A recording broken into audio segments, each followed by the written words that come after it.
Welcome to Who's in STEM. I'm Ken Ono, your host, and the STEM advisor to the Provost and the Marvin Rosenblum Professor of Mathematics at UVA. Our goal is to evoke flights of imagination and wonder by showcasing the cornucopia of all that is STEM at UVA. That's the marvelous world of UVA science, technology, engineering, and mathematics. Last week I was in London, where I had the pleasure of watching my son Sage win the 2024 Rising Star Wildlife Photographer of the Year Award from the British Natural History Museum. This is Darwin's museum. Obviously, Erica and I are super proud parents. We toured the sites that included the Tower of London. The Tower of London is situated on the north bank of the River Thames, part fortress, part palace, and part prison. It has a truly extraordinary history. During its heyday, think 1066 and William the Conqueror, the tower played a central role in English history. As I mentioned, William the Conqueror, well, add to him kings with names such as Richard, Edward, and Henry, followed by various Roman numerals, I, and so on and so forth. Many of their stories are famous. Henry VIII had a marriage to Anne Boleyn, and of course there's her subsequent execution. And much more recently, during the World Wars, the tower was a prison. 12 men were executed there for espionage. If you ever visit, what will you get to see? Well, for a few pounds, you can walk the grounds and gawk at the crown jewels. I highly recommend it. I also recommend joining a tour led by a beefeater. Who are the beefeaters? They're gregarious yeoman guards of the tower, known to be mighty in stature and also known for a voracious appetite for large portions of beef. Hear ye, hear ye! Now, the modern-day beefeaters, well, they're just entertainers. They're entertaining tour guides. They're dressed in knee-length scarlet tunics and stockings, and they also sport these really strange-looking round-brimmed hats that are called Tudor bonnets. I think you can probably picture them now. And these tour guides, led by the beefeaters, well, I thought of mine as like a class, a lecture. It was a class on Medieval National Security 101. And when you're on the grounds of the Tower of London, the class is also largely show and tell. A crazy show and tell. Imagine a huge moat, massive iron gates, heavy wooden doors, murder holes. These are holes in the castle walls that defenders used to pour excrement and sewage and boiling oil and tar on the intruders below. Now, obviously, the landscape for national security has changed a lot. We're not talking about moats these days. We're certainly not talking about tar and boiling oil. And I think we all understand the challenge and the need and the importance for staying ahead of those who wish to do harm. It's, quite frankly, the most important problem, or at least one of the most important problems that our world leaders face today. We're acutely aware, all of us. Our personal experiences speak to that. The threats include terrorism, cyber attacks, physical attacks on infrastructure, bioweapons, just to name a few. News stories abound about these threats. Now, in this arena, I'm very proud to say that UVA is doing its part to be great and good, fulfilling President Ryan's goal for the university. UVA just won a $20 million contract from the Office of the Director of National Intelligence. For the rest of today's conversation, that's ODNI. This contract is meant to launch a National Security and Data Policy Institute, and it's a pleasure today to have in conversation its founding director, Phil Potter. Phil is a professor of politics and public policy in the Batten School, and it is through his hard work and vision that UVA has been able to land this extraordinary contract. Phil, welcome to Who's in STEM. Thanks, Ken. It's great to be here. So, Phil, there is so much to talk about here, and perhaps the best place to start is, well, what is national security policy, and how has that changed over years? It's a really good question. I tend to think about national security policy as all the things that we do as a government or a country to ensure that we can protect our interests and our way of life. Right? It's making sure that things stay in a sufficient sort of international condition that the U.S. can continue to do what the U.S. needs to do. Right? Part of that means that it changes a lot over time. It doesn't hold steady. What we're trying to do in the world shifts, how we're trying to do it changes. And so just to kind of paint a picture for you in response to the question, I think we've seen a really dramatic change over the course of the 20th and then 21st centuries in terms of what national security means. So if we rewind the clock all the way back to World War II, that was largely an industrial story. Security meant the production of arms, metal, capability. It was very sort of visceral in the nature of the competition that we had in that war. Moving out of World War II, I think of the competition as largely being an ideological struggle, right? The industrial component lasts, it carries forward. We can talk about missile races and innovation and all these sorts of things. So all these things are happening at once, but the prevailing story of national security was in many ways an ideological competition with the Soviet Union. Right? What is the world going to look like? What sort of systems are going to prevail? And a lot of the competition surrounded that ideological struggle. Nowadays, things are different.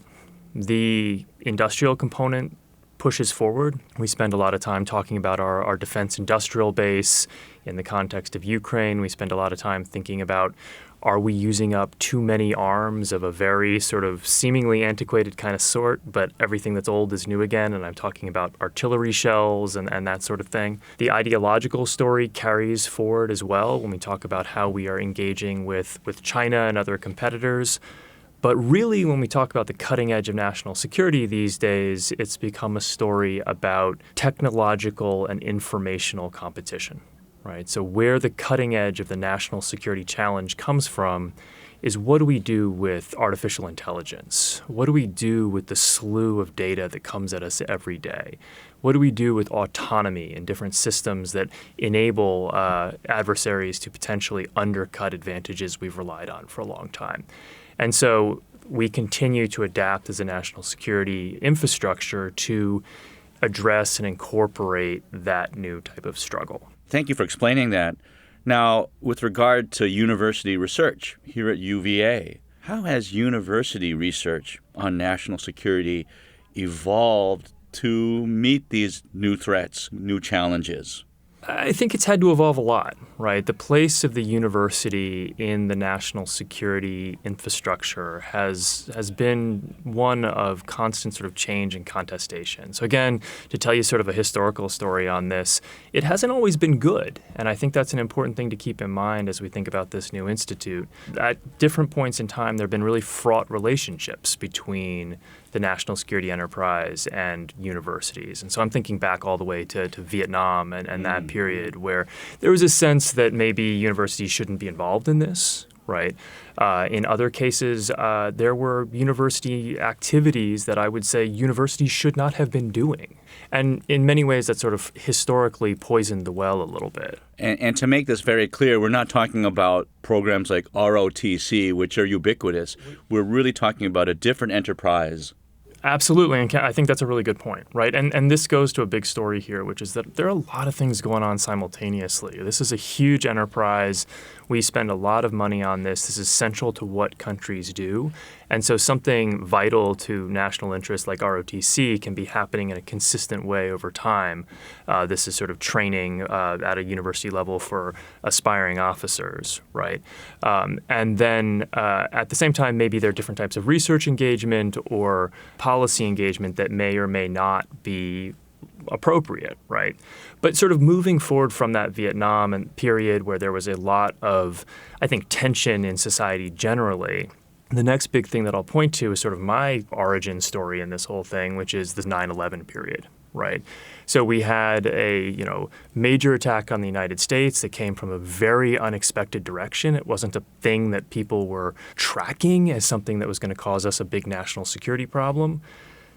Folks in my generation sort of responded to that call in a variety of ways. Some of them joined the military, right? Some of them joined the civilian government. Some of them became academics like myself and started asking major questions around who these militants were, how terrorism worked, how counterinsurgency worked, and there was sort of a resurgence of national security relevant work in that period and sort of an increasing collaborative relationship between universities and the national security architecture.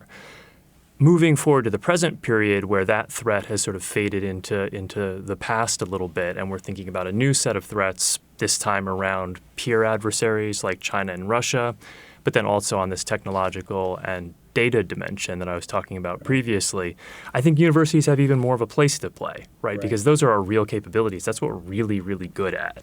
Let me follow up a little bit more on this. When I went to college in the 1980s, at the University of Chicago, there was no such thing as a Department of National Security. So before universities started investing in this sort of work back in my day, where would students who wanted to work on national security, where would you find them? Yeah, it's a great question because most schools don't have a Department of National Security. We don't have a Department of National Security here at UVA, right? And so the problem that you're describing it was a problem in the 1980s, and in a lot of ways it's a problem now. And this is the problem in many ways that the Institute is designed to solve. UVA, Chicago, all great universities have been making contributions in this area for as long as they've been around, to be honest, but it's been siloed in departments. So somebody in Chicago's mathematics department may be working with a professor on a cryptographic problem or something along those lines that has national security implications. It may even be funded by the Department of Defense somehow, right? Somebody over in the political science department at UVA may be doing something similar on understanding cultures or understanding how terrorism works or something along those lines. But they're siloed and they're separated. And so UVA has been a huge contributor in this area for generations, but the Institute helps kind of coalesce all of that into a coherent whole. Thank you, Phil. So let's actually talk about Institute. As I understand it, and correct me if I'm not getting it exactly right, but the Institute that you are founding is the first of its kind in the country. I think that's right.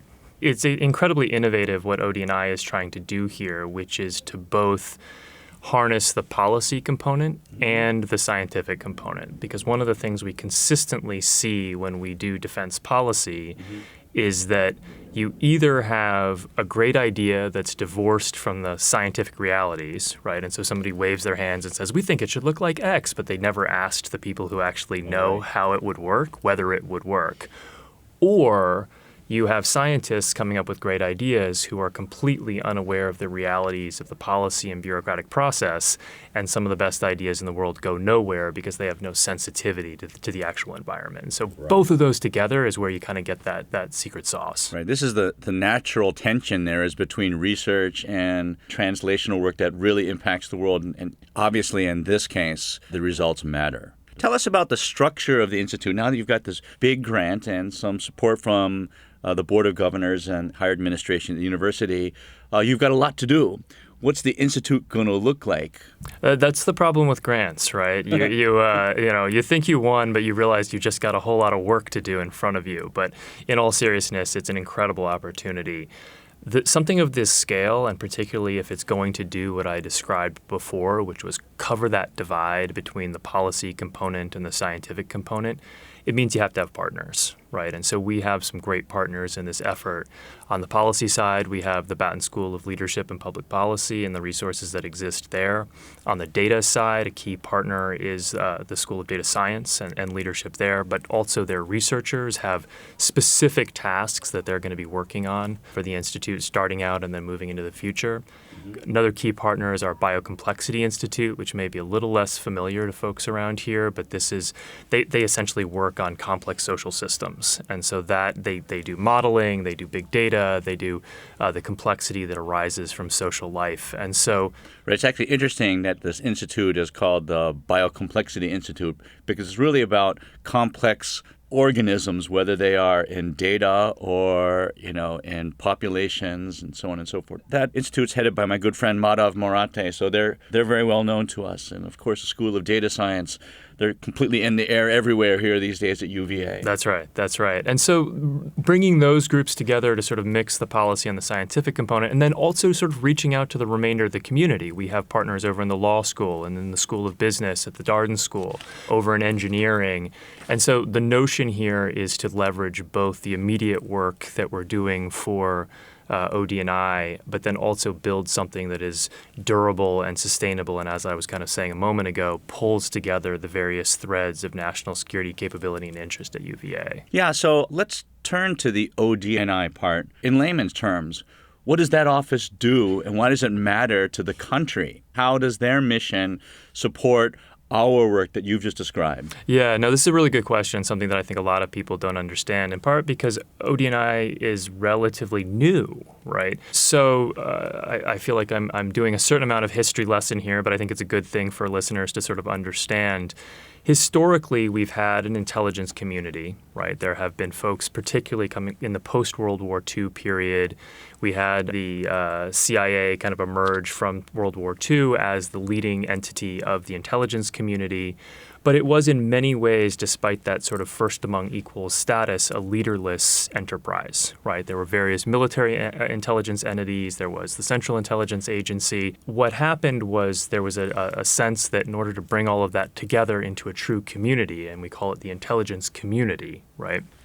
We needed a director of national intelligence. And so this would be an individual, a person, who sat at the top of the intelligence community and made sure that it was coordinated, right? So that what one entity knew was known by all. And this was part of that sort of post 9/11 idea of connecting dots and filling gaps. And so OD&I is the office of the Director of National Intelligence. And so it is a bureaucratic entity around the director, who right now is a really inspirational person named Avril Haines. So in terms of the infrastructure for national security, you mentioned the CIA, there's the National Security Agency, and there's also, of course, the cabinet at the White House level. Could you just briefly describe how those pieces kind of fit together? What's the reporting structure, just so that we have a much better sense of how this all fits together? Right, and this is sort of the role that OD&I plays, is that coordinating function of the community. And so you have the entities that you described, NSA, Defense Intelligence Agency, the various military intelligence agencies within the services. The Department of Homeland Security has a component. There are 18 of these entities, and so this is a pretty substantial community. OD&I then provides a coordinating function that feeds up then through the White House, as you described. You know, it's interesting. When there is no news, then we know that that's good news. That's what we hope for. That's totally what we hope for. There are a lot of things I want to turn to and discuss, but before moving too far afield about the Institute, I want to talk about you, Phil. You briefly touched on your origin study, just very briefly when you mentioned 9/11, but I want to do a deeper dive. Tell us about how you arrived at this particular spot where your mission is to support national security to help all of us. How did you, right? You don't grow up thinking I'm going to work in national security. So tell us that path. No, I think there's a nice story here, particularly for students who might be thinking about these kinds of things, about having a broad idea of what it is you're trying to accomplish, but then being open to sort of the circumstances and vagaries of life that kind of pull you in different directions, taking advantages of those opportunities. So what I'd say is that there's kind of two things that I've always cared about kind of consistently, which is knowing things, right? What's real, what's true, what's actually something I can get my hands around, as opposed to just sort of poorly formed opinions. And then on the other hand, being useful, right? Actually doing sort of applied work that ends up in some kind of tangible result. And so obviously those can be in some tension with one another, and a lot of my career has been about resolving that tension.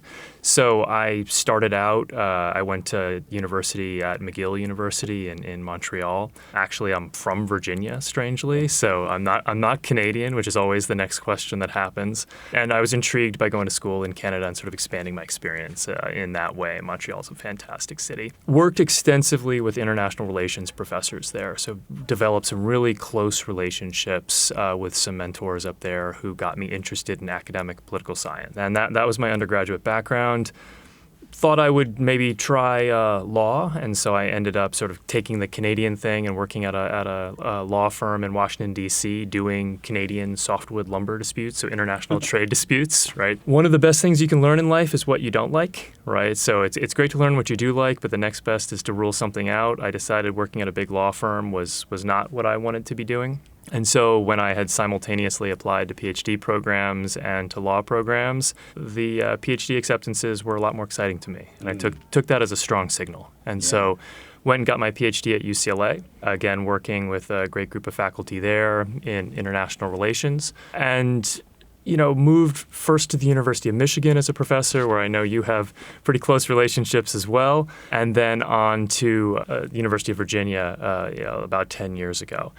Along that path, I started doing kind of more and more on the applied security side. So my work, again, kind of coming out of this 9/11 generation where the Department of Defense in particular was increasingly interested in what academics knew about this difficult world they were operating in. First, I had a grant from the Minerva Initiative, which is a Department of Defense initiative to try to bring in sort of basic social science research into their knowledge base. And, grew on that to become a university expert in the intelligence community, where I sort of provide advice on methodology and different products that they might be working on, and kind of up through a stint as a senior advisor in the Office of the Secretary of Defense for Policy, and then finally here, where we're running an institute. And so the theory of the case is that you can, if you sort of follow the threads, do both. You can know things and you can make those things useful and applied. So in this space, in the course of your work, beginning, say, with your PhD at UCLA, by the way, I also got my PhD at UCLA, so there are a lot of things that we have in common. Was there, say, a first research project? Were you focusing on a particular type of part of the world? Or tell us about that. Yeah, so again, I'm a very sort of curious person. I tend to move around a lot in terms of my research interests. There's some folks who, really become obsessed with a single topic and become the sort of leading person in the history of the universe on that particular narrow slice of the world. But then we also have people who tend to sort of move around a little bit in their interest area. I live in the latter category. I don't think it's a matter of choice. I think it's a matter of wiring, at least for me. And so I started out with my PhD working on the relationship between interdependencies and conflict. So basically the question of, does the extent of interaction between countries, whether it's trade or something else, lead them to fight more or less, right? And so this is sort of the liberal peace idea, the notion that if we, for example, trade a lot with China, China will become a country that we can deal with politically in lots of ways. That was a big idea in the 1990s, something that has fallen on hard times as an idea nowadays. My contribution to that conversation was to think a little bit about the types of interdependencies that are not trade, right? So tracking things like massive networks of airline travel, or the way visas are handed out, or educational networks, things along those lines that are more interpersonal. Then I moved into a series of work, again, as I mentioned, on terrorism, political violence, counterinsurgency. Everything that I've always done is very data-driven, very empirical in my approach to politics. And then more recently, I've been thinking about military institutions, public opinion, broader ideas in sort of civil military affairs. Well, thank you, Phil. You really are kind of the perfect director, because I imagine that some of these topics you just mentioned will be individual programs or seed individual programs that we'll see in the Institute. This exciting new grant. Governor's excited. The president's excited. I think we're all excited about it. So I'm going to put you on the spot. What are some of your first goals as director? A year from now, 2 years from now, what do we hope for you in terms of a product? So we have sort of two ways we're thinking about deliverables, right? One, we want to deliver a durable institute that is the sort of UVA national security contribution to the system, right? So UVA has been a leader in this area for generations, but we've been a pretty quiet leader. We send more students into the national security sort of system than the vast majority of institutions around the country. Why do you think that is? Is that largely our proximity? I think it's both. So proximity helps, right? But a lot of people have some proximity. I actually say to folks that I think our proximity is perfect in the sense that being somewhat outside the Beltway is also helpful because we can slow down a little bit and we don't have to quite respond to the bright, shiny thing every time. We're accessible, but we can still be thoughtful. I think the Northern Virginia connection matters here as well. We have a lot of students who think deeply about politics, but they think about politics as a profession, right? It's something that they engage in because they know people who work in this area. It sort of reminds me in a strange way of being at UCLA, right? Which one of the most striking things to me about living in Los Angeles was the number of people who woke up in the morning and went to a boring 9-to-5 job in show business, right? It was a normal industry. Like being an artist of that variety was as natural could be. It's the same thing for us, right? Our students think of careers in this domain as a really normal career.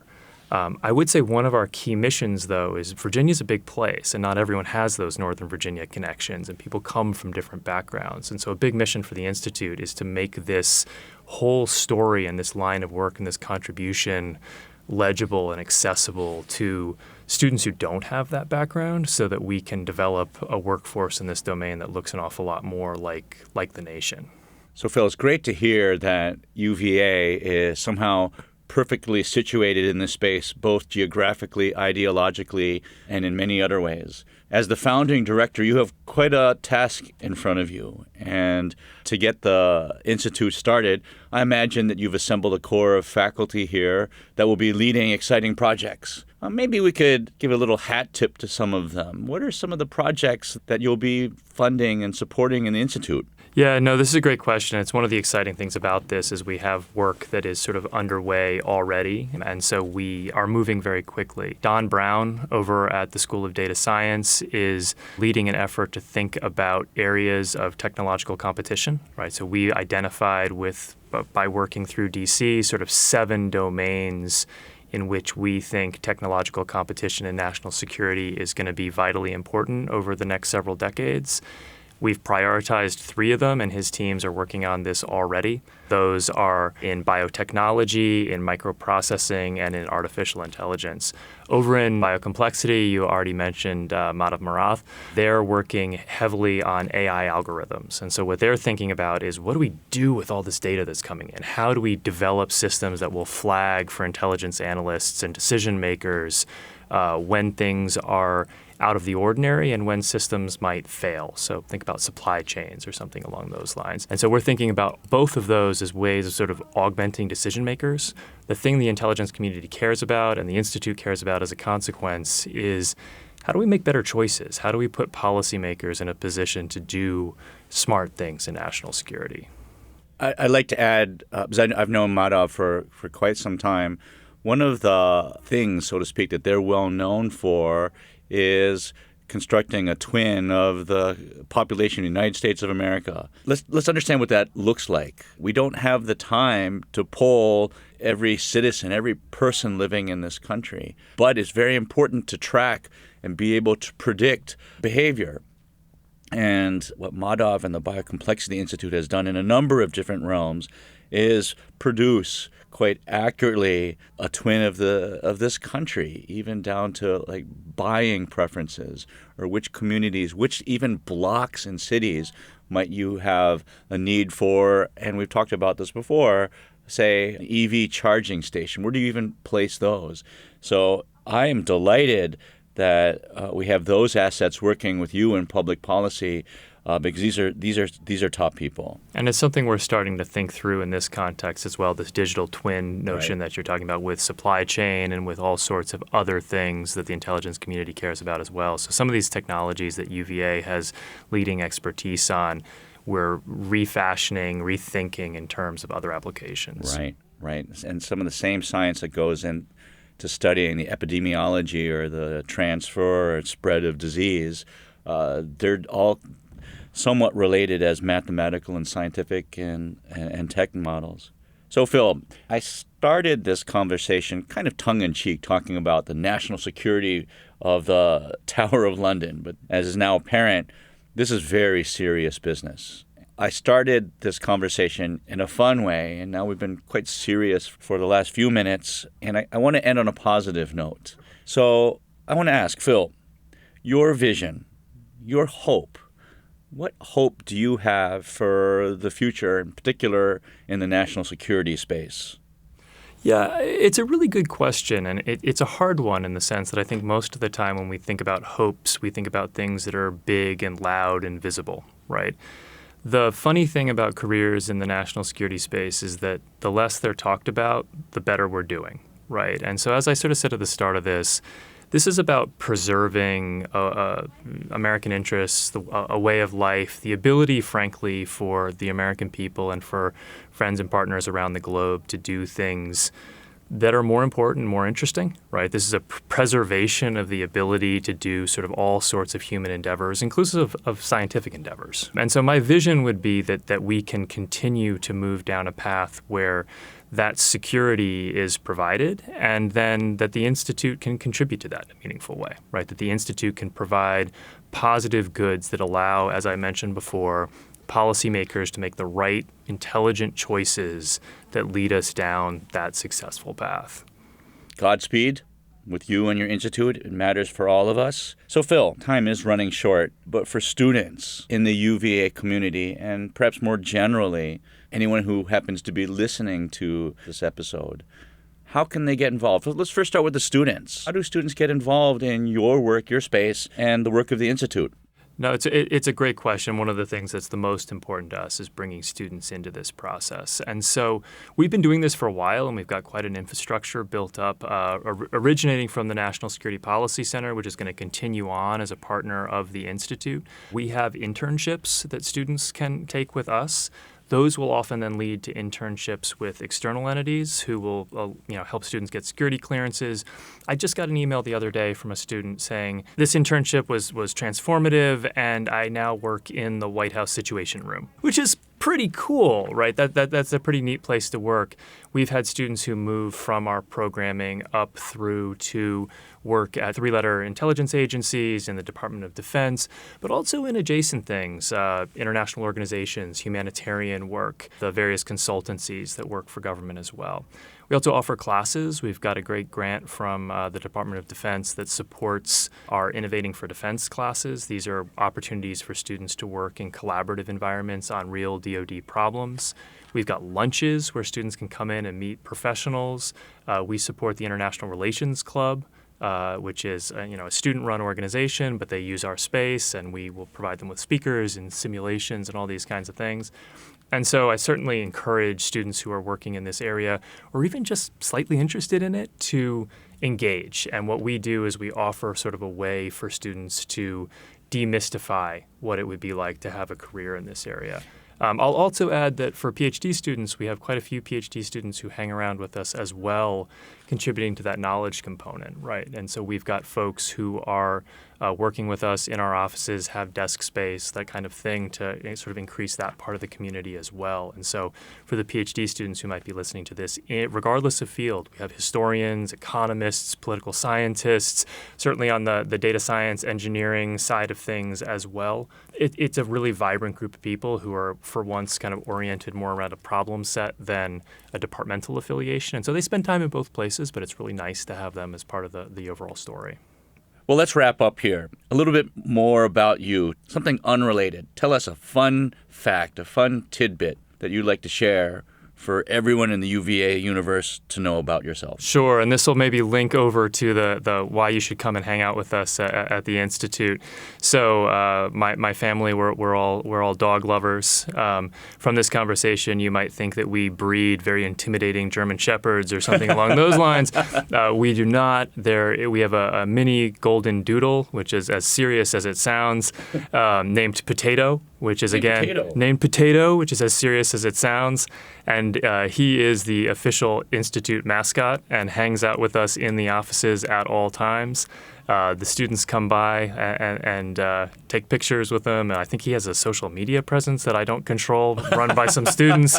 And so that is just sort of a fun thing that keeps the office light. And we try to put that out there for everybody. Well, Phil, thank you. This has been a great conversation. I look forward to visiting the Institute and getting to meet Potato. So, Phil, we're excited by the new Institute. Without a doubt, you are fulfilling President Ryan's vision for UVA to be great and good in everything that we do. So I'm Ken Ono, STEM advisor to the Provost and the Marvin Rosenblum Professor of Mathematics, and you've been listening to Who's in STEM. Who's in STEM is a production of WTJU 91.1 FM and the Office of the Provost at the University of Virginia. Who's in STEM is produced by Catherine Kassaboom, Claire Curzon, Benjamin Larson, Mary Gardner-McGee, Katie Nichols, and Ria Verma. Our music is composed and performed by Robert Schneider and John Ferguson of Apples and Stereo. Follow us on Facebook, Instagram, and Twitter. Listen and subscribe to Who's in STEM on Apple Podcasts, Spotify, or wherever you get your podcasts. We'll be back soon with another conversation about scientific and technological innovation at the university.